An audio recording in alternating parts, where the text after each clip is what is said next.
When you need mealtime inspiration, it's worth shopping Baker's, where you'll find over 30,000 mouth-watering choices that excite your inner foodie. And no matter what tasty choice you make, you'll enjoy our everyday low prices, plus extra ways to save, like digital coupons worth over $600 each week. You can also save up to $1 off per gallon at the pump with fuel points. More savings and more inspiring flavors make shopping Baker's worth it every time. Baker's, fresh for everyone. Fuel restrictions apply. Hey there, welcome to episode 372 of the Find Your Food Voice podcast. And I have titled this podcast episode, Finding Food Freedom. If you found this episode because you put food freedom in the search bar, pushed play, and you're now listening, well, welcome. This episode will give you basic first steps and help you also dive deeper, especially if you and I are aligned on what that deeper kind of wanting is. And since this is the first time we are getting acquainted, well, hey, my name is Julie Duffy Dillon. I'm a registered dietitian and I have been one for close to 25 years now. I've been helping people most of that time with a complicated history with food to let go of the burden of food decisions to finally enjoy eating again. I think everyone deserves to have a relationship with food that is actually satisfying and pleasurable. And if they're also wanting to, ways to promote health. If you are struggling with feelings of failure, I want you to know that you're not failing in your relationship with food, rather functioning as designed by all the diets and all the systems that have pushed it. Those diets and those systems, they are the real villain, and I call them the should eat script. You know, whenever you start a new diet, it's a bunch of I should eat this, I should eat that. And that's why I call them the I should eat scripts. What I think is the opposite of that, we could use the phrase food freedom. If we wanted to define food freedom, certainly there's lots of practitioners and people on the internet who talk about food freedom. But when I think about it, I consider it to be a way of connecting to food that has no rules and rejecting that kind of automatic default setting of guilt that comes with eating certain foods. And it's also not tied to weight loss. So is food freedom possible? Well, I think on the surface, yes, for many people. I think it's also really, really complicated because food freedom, if we consider it to be eating without guilt and also not tying it to weight loss, it ignores certain connections that over the last 25 years, I've come to appreciate to be vital as a collective community of folks who are trying to reject diets and to like rebuild a way of relating to food that's normal, the way it's was supposed to be normal, like not relying on diets, but rather relying on ourselves and what we have access to and what actually we enjoy. So again, if you Google food freedom, you'll find many people teaching it, but you'll also find people teaching it who are promoting diets and weight loss with GLP-1, WW, Whole30. Those are all folks that I have seen promoting this concept of food freedom. And why this happens when food freedom is supposed to be a way of moving away from using the scale of a measure of progress is those are folks who are not really looking at the collective, the community, like every human being and how every human being should have access to feeling at home in their body, feeling safe in their body, and also a relationship with food that is filled with dignity, I guess you could say, and pleasurable. I think food freedom is kind of like an onboarding to a non-diet world. So again, if you're new to me, this is maybe how you found me. It's like just putting food freedom in that search bar and like, okay, maybe this is a quick podcast episode to help me have the tools. And I hope it helps you start the work.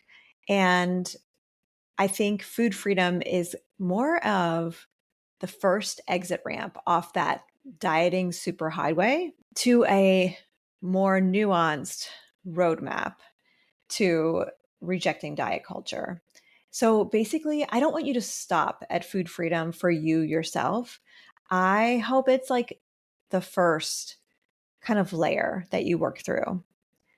And food freedom, really, I'm hoping it helps you, again, to kind of get off that exit ramp while you're maybe still seeing that superhighway, but starting to also see other options. That includes like eating food without guilt, eating foods that maybe you were told you can never have again, and doing the work to reclaim like permission for all of that.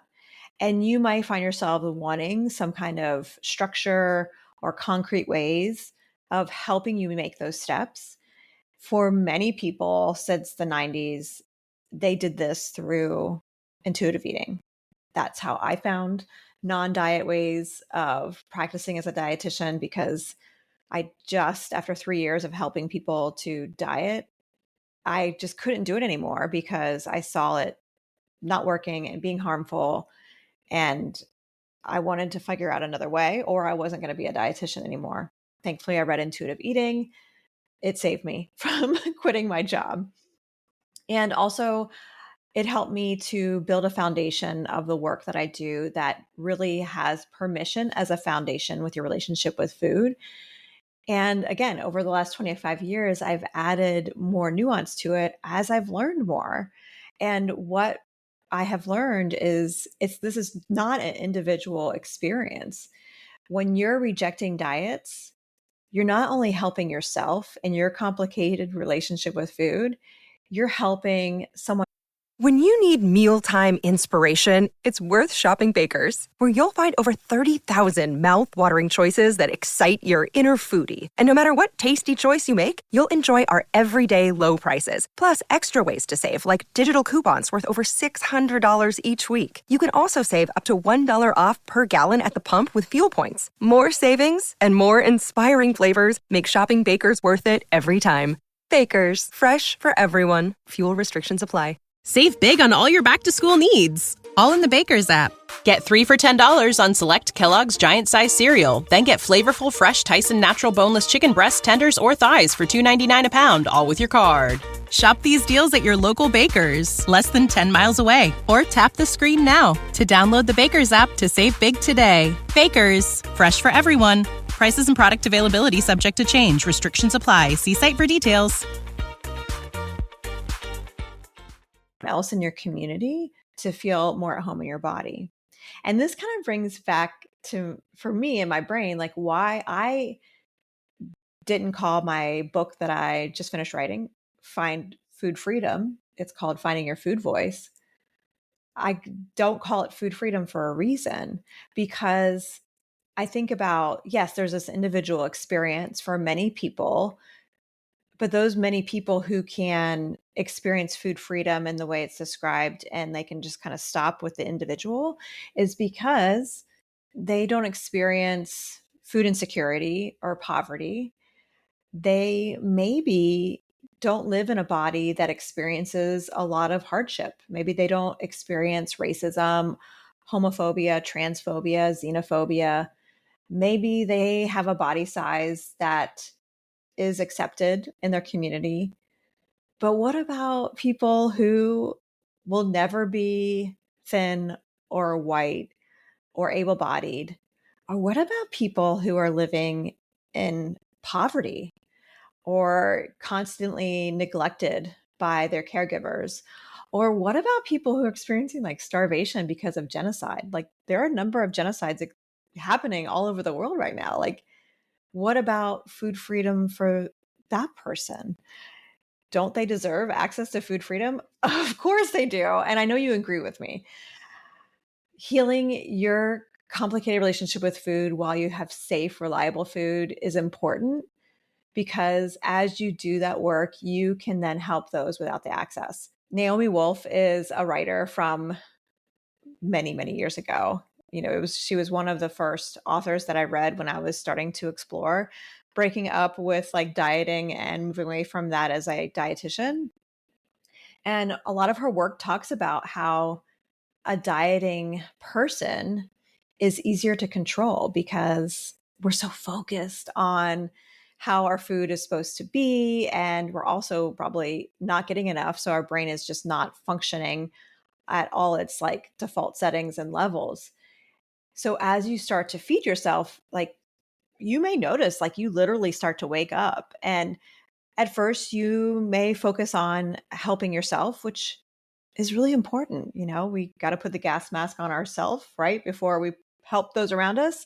So helping yourself to experience food freedom, or whatever we want to call it, is really important work.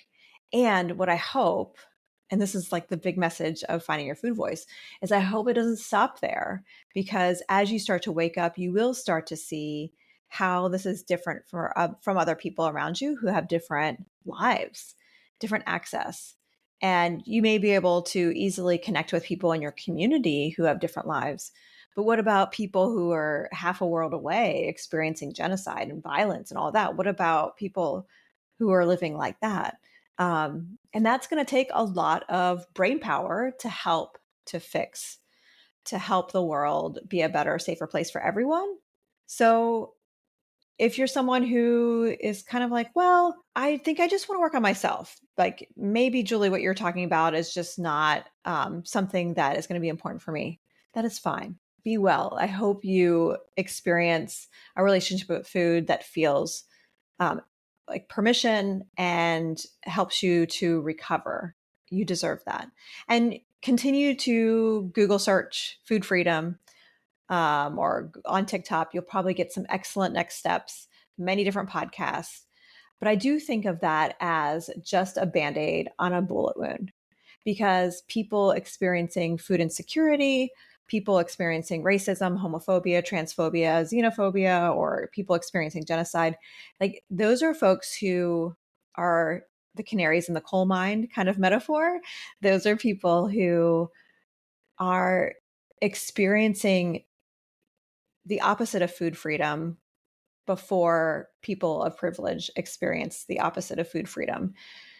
So you may be able to help yourself now, but there's probably going to come a time in the future where it's going to be even harder for folks with privilege to also experience food freedom. So I hope as you do your own work, you continue to dig deeper and move toward helping your community, helping your country you live in, helping the world, so every person can experience food freedom.